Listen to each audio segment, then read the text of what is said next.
बारगाह में दूल्हा बना करके बुलाएगा। जब ये औलियाए किराम दूल्हा बन के जा रहे होंगे तो इनके पीछे पीछे इनके मानने वाले बाराती बन के जा रहे होंगे। अरे जब हुजूर ताजुश शरिया रब की बारगाह में दूल्हा बन के जा रहे होंगे तो उनके गुलाम उनके पीछे पीछे बाराती बन के जा रहे होंगे। जब मुफ्ती आज़म हिंद पा दूल्हा बन के जा रहे होंगे तो नूरी उनके पीछे पीछे बाराती बन के जा रहे होंगे।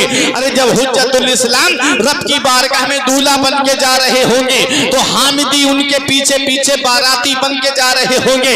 जब आला हजरत रब की बारगाह में दूल्हा बन के जा रहे होंगे तो रज़वी उनके पीछे पीछे बाराती बन के जा रहे होंगे। और आगे बढ़ो, जब वारिसे पाक रब की बारगाह में दूल्हा बन करके जा रहे होंगे तो वारिसे पाक से मोहब्बत करने वाले उनके पीछे पीछे बाराती बन के जा रहे होंगे।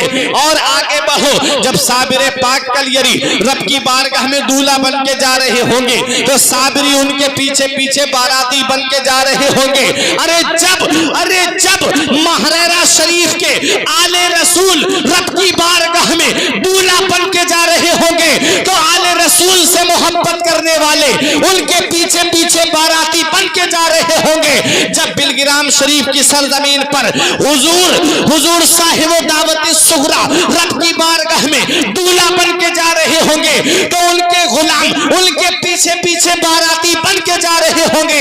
जब मीर मोहम्मद तैयब रब की बारगाह में दूल्हा बन के जा रहे होंगे तो तैयबी उनके पीछे पीछे गुलाम बन के जा रहे होंगे। जब मीर अब्दुल वाहिद बिलगिरामी रब की बारगाह में दूल्हा बन करके जा रहे होंगे तो वाहिदी गुलाम उनके पीछे पीछे बाराती बन के जा रहे हैं। नारे तकबीर, नारे रिसालत, मसलके आला हज़रत, ताजदारे करबला, खानदाने अहले बैत, फैजाने औलियाए किराम, औलादे इमाम हुसैन, सैयद सरकार हुसैन मिल्लत। क्या बात है, सुभान अल्लाह। अरे जब गरीब नवाज रब की बारगाह में दूल्हा बन करके जा रहे होंगे तो चिश्ती उनके पीछे पीछे बाराती बन के जा रहे होंगे।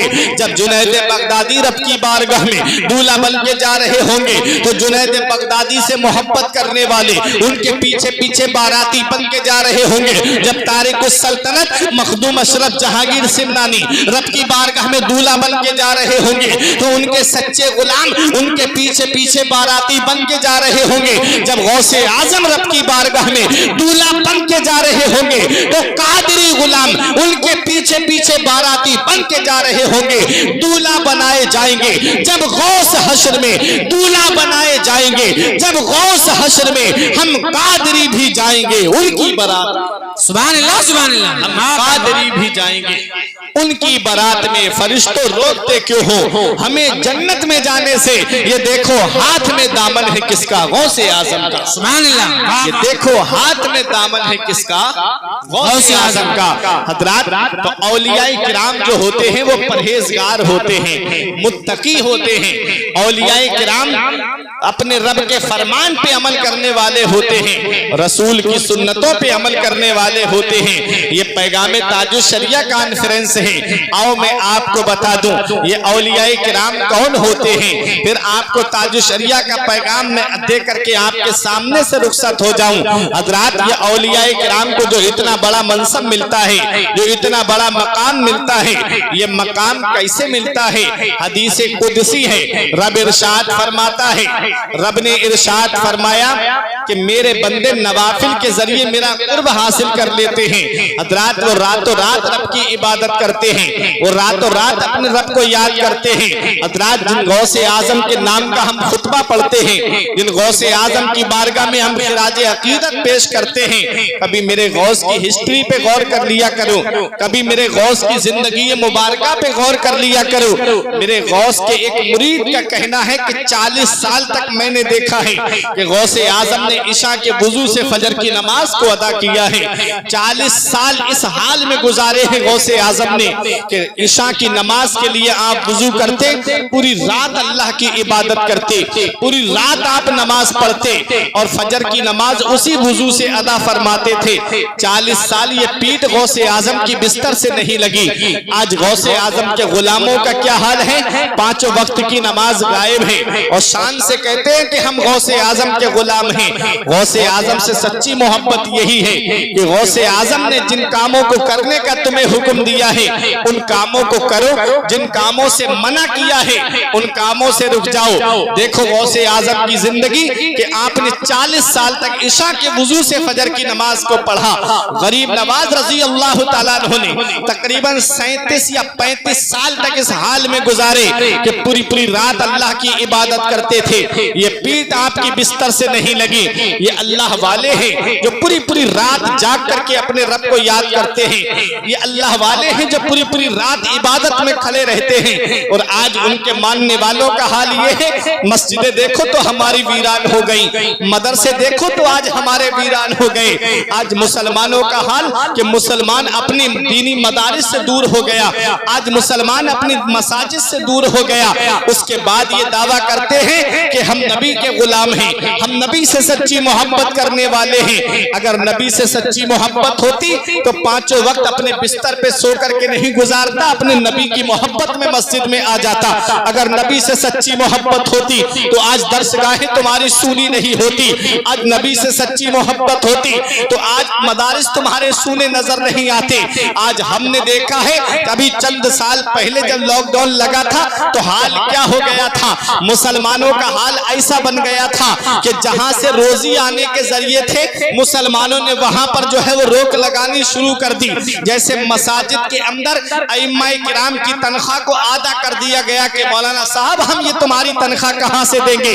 मदारिस के अंदर जो पैसे महीने पे देते थे वो पैसे देना बंद कर दिए। आप अल्लामा मुफ्ती कलीम मिसबाही से पूछिए, ये आपको बताएंगे कि कुरान करीम के अंदर तकरीबन तिहाई हिस्सा ऐसा है जो इन्फाक फी सबीलिल्लाह का हमें पैगाम देता है, जो अल्लाह की राह में खर्च करने का हमें पैगाम देता है।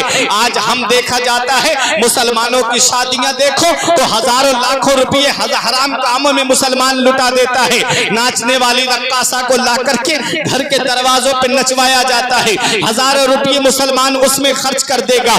आज मुसलमानों के अंदर शादियों में जाकर के देखो ऐसे ऐसे रस्मों रिवाज चल गए कि हजारों रुपये इंसान खर्च कर देता है। कभी बैंड बाजे के ऊपर खर्च करता है, कभी बैंड बाजे पे गाने वालों के ऊपर लुटा देता है। हराम कामों में तो लुटाता है मेरी कौम का भाई, लेकिन दीनी कामों में पैसा राह खुदा में खर्च करता हुआ नजर नहीं आता। याद रखो अल्लाह ने 2 फरिश्ते तुम्हारे कांधे पे बिठा दिए हैं, एक नेकियां लिखने पे मुकर्रर है, एक बुराइयां लिखने पे मुकर्रर है। अगर तुम राह खुदा में खर्च करोगे नेकी वाला फरिश्ता लिख लेगा, अगर तुम हराम कामों में खर्च करोगे बुराई वाला फरिश्ता लिख लेगा जो बुराइयां लिखने पे मुकर्रर है। अब मुझे बताओ प्यारे मुसलमानों, रब कुरान में फरमाता है नहनु अलज़मनाहु ताइरहु फी उनुक़िही, रब फरमाता है हमने हर एक का नामे आमाल उसकी गर्दन में लटका दिया है। नुखरिजु लहु यौमल क़ियामती किताबन यल्क़ाहु मंशूरा, हम उसे क़यामत के दिन निकालेंगे खुली हुई किताब की तरह। इक़रा किताबका, ले पढ़ ले अपनी किताब। कहां कहां तूने हराम माल खर्च किया है, कहां कहां हराम जगहों पे माल को खर्च किया है, सब तुम्हारे सामने आ जाएगा। रब कुरान में फरमाता है वमन यअमल मिस्काल ज़र्रतिन खैरन यरा वमन यअमल मिस्काल ज़र्रतिन शर्रन यरा, हल्की से हल्की नेकी भी जो तुम जमीन के ऊपर करोगे वो भी कयामत के दिन देखोगे, और हल्के से हल्का गुनाह भी जो जमीन पे करोगे उसे भी कयामत के दिन देखोगे। तो ऐ मेरे अजीजों, आज भी मस्जिदों के दरवाजे खुले हैं, आज भी मदारिस के दरवाजे खुले हैं। इन हराम कामों से बाज आ जाओ और आ जाओ दीनी मदारिस की तरफ रग़बत कर लो, आ जाओ मसाजिद की तरफ रग़बत कर लो। दीनी राह में, राह खुदा में अपने माल को खर्च कर लो। राह खुदा में खर्च करोगे, मदरसे के तलबा पे खर्च करोगे, दीनी तालीम पे खर्च करोगे तो ये माल तुम्हारा ज़ाय नहीं होगा। अल्लाह इस माल में इतनी बरकत अता फरमा देगा कि तुम्हारी नस्लें खाएंगी तब भी ये माल तुम्हारा खत्म नहीं है। सुभान अल्लाह, सुभान अल्लाह। नारे तकबीर, नारे रिसालत, मसलके आला हज़रत, फैज़ाने आला हज़रत, औलादे गौसे आज़म। क्या बात है, सुभान अल्लाह। आज दुनिया तुम्हारे मसाजिद के पीछे पड़ी है, आज दुनिया तुम्हारे मदारिस के पीछे पड़ी है। अब मुसलमान भी उसकी तरफ तवज्जो नहीं देगा तो वो दिन दूर नहीं है कि न संभलोगे तो मिट जाओगे हिंदी मुसलमानों, न संभलोगे तो मिट जाओगे हिंदी मुसलमानों, तुम्हारी दास्ता तक भी न होगी दास्तानों में। इसलिए आज भी वक्त है, आ जाओ और मुत्तहिद होकर के एक प्लेटफार्म पे खड़े हो जाओ और मसलकी आला हजरत के झंडे के साए में खड़े हो जाओ और दुनिया वालों को ये पैगाम दे दो कि मसलके आला हजरत ही है दीने हक। इसकी हद से जो बाहर निकल जाएगा कल बरोज़े क़यामत खुदा की कसम नारे दोज़ख में जाके वो जल जाएगा। क्या बात है, क्या बात है, सुभान अल्लाह। तो आ जाओ मसाजिद की तरफ रुख कर लो, मदारिस की तरफ रुख कर लो। आज दीनी दरसगाहें हमसे महरूम हो गई। आज हमने अपने बच्चों को दीनी तालीम में भेजना तक गवारा नहीं किया है। हम चाहते हैं कि हमारे बच्चे जो हैं वे बेहतरीन मास्टर बन जाएं, बेहतरीन इंजीनियर बन जाएं, बेहतरीन डॉक्टर बन जाएं। मैं मना नहीं करता कि अपने बच्चों को डॉक्टर ना बनाओ, मैं मना नहीं करता कि अपने बच्चों को इंजीनियर ना बनाओ, मैं मना नहीं करता कि अपने बच्चों को प्रोफेसर ना बनाओ, लेकिन उससे पहले अपने बच्चों को हाफिज़े कुरान बनाओ, उससे पहले अपने बच्चों को आलिम दीन बनाओ। कहीं ऐसा ना हो कि इधर जनाजा उड़ता हो उधर औलाद जमीन के लिए बंटवारा करती हो। इस हाल में अपनी औलाद को छोड़ करके जाओ कि जब तुम्हारा जनाजा उड़ता हो तो बेटा बंटवारे का झगड़ा ना करता हो बल्कि सरहाने बैठ करके सूरह यासीन की तिलावत करता हो। क्या बात है, इस हाल में अपनी औलाद को दुनिया में छोड़ के जाना ताकि जब तुम्हारा जनाजा उठे तो यही बेटा जो है तुम्हारे लिए ईसाले सवाब करता नजर आए। क्या बात है। वो औलाद क्या ईसाले सवाब करेगी जिसे ये भी पता नहीं कि सूरह यासीन शरीफ कौन से पारे में है। इसलिए ऐ मेरे अजीजों ये मदारिस हैं, ये मदारिस ही के पढ़े लिखे लोग हैं कि जो आज अल्हम्दुलिल्लाह ये नाक़िसुल इल्म जो आपके सामने बोल रहा है ये भी तो एक मदरसे का पढ़ा हुआ है। अल्लामा कलीम मिसबाही की तकरीर आपने सुनी, ये भी तो अल्हम्दुलिल्लाह एक अजीम मदरसे से फारिग हैं। आप देख रहे हैं ये शायर इस्लाम निज़ामी, ये भी तो एक अजीम मदरसे से फारिग हैं। मौलाना सलमान साहिब किबला ये भी तो एक मदरसे से फारिग हैं। आप इन उलमाए किराम को देखो कि जो मदरसे से फारिग है और कैसे दीन का काम करते हुए नजर आ रहे हैं। मैं मानता हूं कि बेटा आलिम बन जाएगा या हाफिज बन जाएगा तो वो पैसे जरूर कम कमाएगा, लेकिन याद रखना उसमें इतनी बरकत होती है। मैंने देखा है कि आलिम की तनख्वाह कितनी होती है मदरसे के अंदर। कोई बहुत बड़ा सदरुल मुदर्रिसीन के मनसब पे फाइज है तो बहुत ज्यादा तनख्वाह है, प्राइवेट मदरसा है तो 10,000 तनख्वाह रख ली जाती है या इससे ज्यादा 12,000 तनख्वाह रख दी जाती है, इससे ज्यादा तनख्वाह नहीं होती है। और इमामों की तनख्वाह का क्या हाल है आप जाकर के देखें। एक जॉब करने वाला, एक नौकरी करने वाला, दूसरे के यहाँ पर मुलाजिमत करने वाला, वो उसकी तनख्वाह ज्यादा होगी लेकिन मस्जिद के इमाम की तनख्वाह कम होगी। 5,000 6,000 की तनख्वाह। हजरात अगर मैं आपसे कहूँ कि आप मेरे यहाँ पर आ जाइए, अल्हम्दुलिल्लाह आपको बताऊं मैं भी एक मदरसे का मुदर्रिस हूँ। हजरात उस मदरसे के अंदर अभी हजरत हमको मतबख में खाना बनाने की जरूरत पड़ी तो हम एक बावर्ची की तलाश में थे तो 15,000 बावर्ची मांग रहा था हुजूर। हमने कहा भाई 5,000 ले लेना। बोला 5,000 में मेरे घर का गुजारा कैसे होगा? हमने कहा 6,000 ले लेना। उसने कहा 6,000 में हमारे घर का गुजारा कैसा होगा? कभी तुम ये भी देख लिया करो कि तुम्हारी मस्जिद में जो इमाम नमाज पढ़ा रहा है 5 वक्त की नमाज पढ़ाता है, 24 घंटे तुम्हारी बस्ती में रहता है, सुबह को तुम्हारे मदरसों तुम्हारे बच्चों को दर्स देता है, दोपहर में जोहर के बाद भी तुम्हारे बच्चों को पढ़ाता है, शाम को तुम्हारी बस्ती के बच्चों को पढ़ाता है, 24 घंटे तुम्हारी बस्ती में ड्यूटी देने वाला इमाम, उसकी 5,000 6,000 की तनख्वाह। खुद के ऊपर जब मामला पेश आया तो कहते हो कि हमारे घर का गुजारा कैसे चलेगा?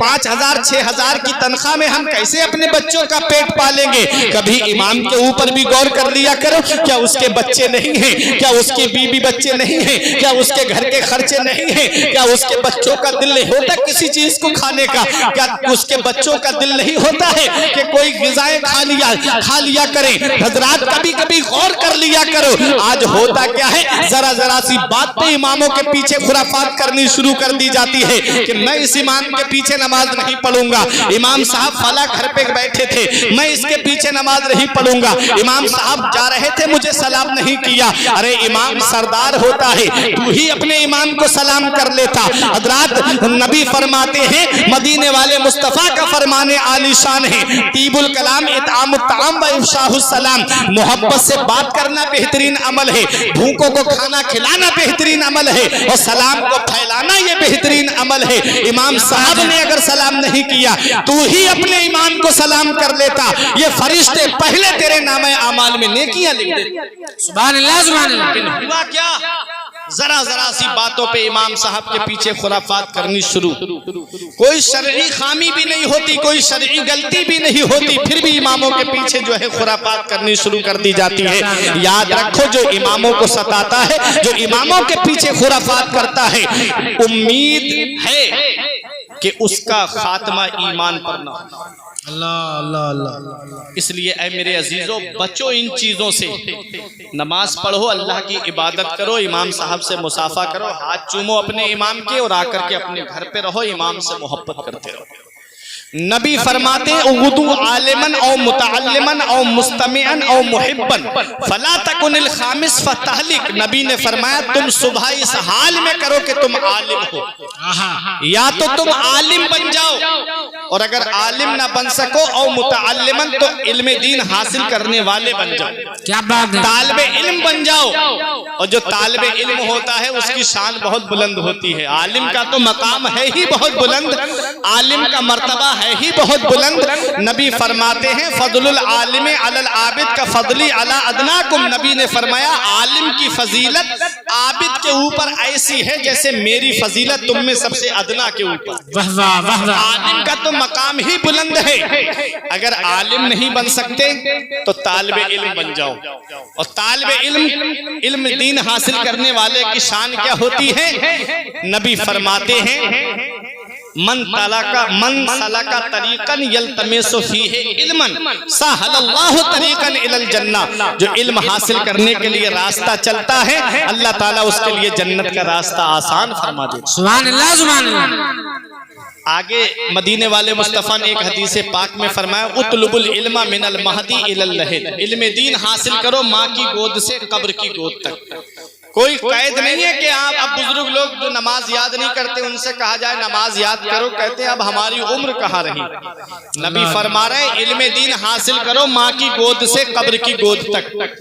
वही बुजुर्ग जो कहते हैं कि अब हमको याद नहीं होगी, उनकी दुकान पे जाकर के बैठ जाना, वो सुबह से लेके शाम की पूरी सौदा बता देंगे कि फला इतनी सौदा उधार लेके गया है, फला के ऊपर इतने पैसे आ रहे हैं, फला ने इतने पैसे दिए थे, अभी इतने पैसे बाकी रह गए, सारा पूरा हिसाब पूरे दिन का बता देंगे। ये हिसाब याद हो जाता है उन्हें। हालांकि बताया जाता है, उलमाए किराम बताते हैं कि किताबों में सबसे आसान किताब कुरान पाक है। इंसान एक पारा पढ़ ले, पूरा कुरान अपने आप पढ़ जाए। सिर्फ एक पारा पढ़ ले, पूरा कुरान अपने आप पढ़ लेगा। वो कुरान इन्हें याद नहीं होगा, घर के सामान जो है सारे सामान इनको याद हो जाते हैं। बाजार सौदा लेने जाएंगे तो सारी चीजें खरीद के ले आएंगे, एक एक पैसे का हिसाब अलग अलग दे देंगे। अगर याद नहीं होगा तो कुरान इन्हें याद नहीं होगा, अगर याद नहीं होगी तो नमाज इन्हें याद नहीं होगी। इसलिए ऐ मेरे अजीजों, आओ मस्जिद के इमामों की तरफ अपना रुख करो, नेक लोगों के पास में बैठा करो। हजरात गिरामी, नबी फरमाते, इल्म दीन हासिल करो माँ की गोद से कब्र की गोद तक, कोई कैद नहीं है। और इल्म हासिल करने वाले की शान ये होती है, जब इंसान इल्म हासिल करने के लिए चलता है तो अल्लाह के फरिश्ते उसके नीचे अपने नूरानी कदमों के नीचे अपने नूरानी परों को बिछा देते। सुभान अल्लाह, सुभान अल्लाह। तो अपने बच्चों को इल्म दीन हासिल कराओ और खुद भी दीनी तालीम हासिल करो। ये मत देखो उम्र कितनी हो गई, वक्त निकालो। अगर दिन भर काम करते हो तो शाम को थोड़ी देर जाकर के इमाम साहब से कुछ पढ़ लिया करो। इल्म दीन हासिल करते हुए मौत आ गई तो मैं आपको एक बात बता दूं, नबी की बारगाह में एक सहाबी बैठे हुए थे, मलकुल मौत आ गए। हजरत इजराइल ने आकर के कहा, या रसूल अल्लाह, ये जो आपके पास में आपके सहाबी बैठे हैं, इनका इंतकाल होने वाला है, मैं इनकी रूह कब्ज करने वाला हूँ, आप इन्हें बता दीजिए। नबी ने उन सहाबी को बताया, सहाबी तुम्हारा इंतकाल होने वाला है। उन सहाबी ने कहा, या रसूल अल्लाह, मेरा इंतकाल होने वाला है? फरमाया हाँ। उन सहाबी से नबी ने फरमाया, तुम जो करना चाहते हो चंद लम्हों में कर लो। उन्होंने ये नहीं कहा, या रसूल अल्लाह, मैं घर वालों से बात करना चाहता हूँ। उन्होंने ये नहीं कहा, या रसूल अल्लाह, मैं अपने घर वालों को एक नजर देखना चाहता हूँ। उन्होंने ये नहीं कहा, मैं अपनी दौलत को देखना चाहता हूँ। उन्होंने ये नहीं कहा, मैं अपनी प्रॉपर्टी को देखना चाहता हूँ। अर्ज करते, या रसूल अल्लाह, सबसे बेहतर अमल मुझे बता दीजिए, सबसे बेहतर काम मुझे बता दीजिए। मदीने वाले मुस्तफा ने इरशाद फरमाया, तुम चंद मसाइल को सीख लो, तुम मेरे पास इल्म हासिल कर लो। हजरात वो सहाबी फौरन बैठ जाते हैं और मसाइल सीखने में लग जाते हैं। हजरात बताना मकसद ये है, मदीने वाले मुस्तफा ने इरशाद फरमाया है कि जो इल्म हासिल करते हुए दुनिया से चला जाता है, अल्लाह ताला उसे शहादत का सवाब अता फरमाता है। वाह वाह वाह वाह वाह। इल्म हासिल करते हुए दुनिया से चला जाता है, अल्लाह ताला उसको शहादत का सवाब अता फरमाता है। माशाअल्लाह। साहब किबला ने मुझे बताया था कि इनके एक भाई का इंतकाल हुआ, हाफिज गुलफाम साहिब किबला का। वो करंट लगने की वजह से उनका इंतकाल हुआ। परवरदिगार आलम शहादत के मनसब पे उनको फाइज फरमाए, आमीन। आप देखें, एक तो हाफिज और ऊपर से जो है वो शहादत का दर्जा।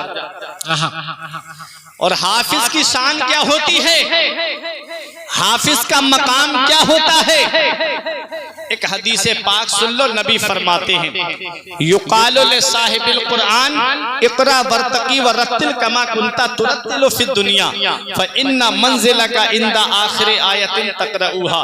नबी फरमाते हैं, क़यामत के दिन अल्लाह हाफिज कुरान से फरमाएगा, मोहब्बत से बोलो सुभान अल्लाह, सुभान अल्लाह। हाफिज कुरान से फरमाएगा। देखो शान क्या है हाफिज कुरान की, जिनको तुम दुनिया में हिकारत की नजर से देखते हो, उनका मकाम देखो, उनका मर्तबा देखो, उनकी शान देखो। युकाल ले साहिबिल कुरान, अल्लाह हाफिज कुरान से फरमाएगा, इकरा वरतकी वरत्तिल कमा कुंता तुरत्तिल फिद दुनिया, तो कुरान की तिलावत कर और तजवीद के साथ पढ़, ठहर ठहर के पढ़, बेशक तेरी मंजिल, तेरी आखिरी आयत होगी जन्नत में। क्या समझे? यालमून तालमून वाला नहीं, बल्कि तजवीद के साथ पढ़। और तजवीद के साथ कहाँ पढ़ा जाता है? वो मदारिस के अंदर तालीम दी जाती है।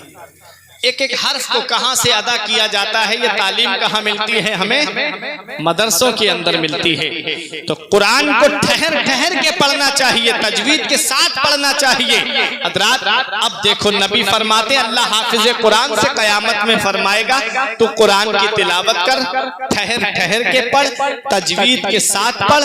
फ़इन्ना मंज़िलका इंदा आखिर आयतिन तक़रऊहा, बेशक तेरी मंजिल, तेरी आखिरी आयत होगी। मतलब क्या है? मतलब ये है कि हाफिज कुरान पढ़ेगा बिस्मिल्लाहिर रहमानिर रहीम, जन्नत में एक दर्जा बुलंद हो जाएगा। पढ़ेगा अल्हम्दुलिल्लाहि रब्बिल आलमीन, दूसरा दर्जा बुलंद हो जाएगा। पढ़ेगा मालिक यौमिद्दीन, तीसरा दर्जा बुलंद हो जाएगा। उलमाए किराम फरमाते, पूरे कुरान में 6666 आयतें हैं। उलमाए किराम बहुत गौर से इनकी दुआएं लेते हुए कि उलमाए किराम ने फरमाया कि पूरे कुरान के अंदर 6666 आयतें हैं। जिन हाफिजों को तुम तौहीन की नजरों से देखते हो, उनका मर्तबा ये है कि वो जन्नत में तुमसे 6666 दर्जे बुलंदो बाला हो। नारे तकबीर, नारे रिसालत, मसलके आला हजरत, फैजाने कुरान, एजाज़े कुरान, औलादे इमाम हुसैन, सैयद सरकार हुसैन मिल्लत, वाहिदी दूल्हा। क्या बात!